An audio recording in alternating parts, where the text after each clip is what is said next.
السلام عليكم جميعا إخواننا الكرام. اسمي تلك. أنا من قرغيزستان تقوى آسيا الوسطى. عدد السكان 6 مليون.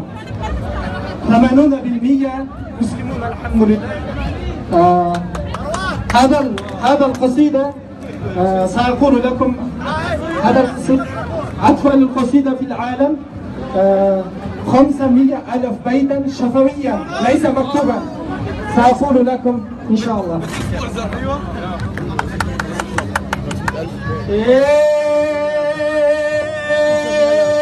Senin başı bozduğu yer bana sığıvalıdı.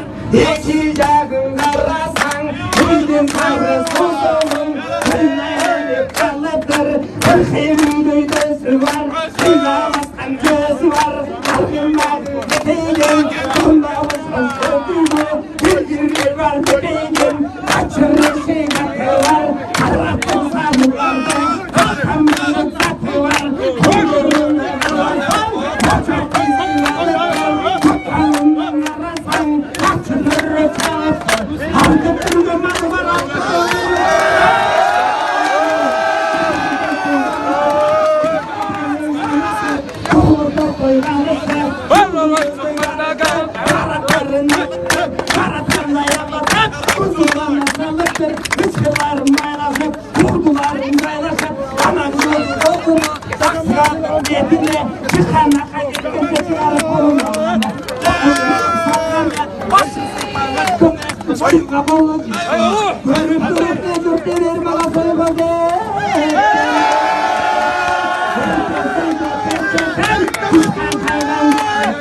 Dört kişiden birisi gün batıştı karada 2 yıl oldu kulağın Allahu Akbar degin söz ayıtmayın Hanım verin bana sen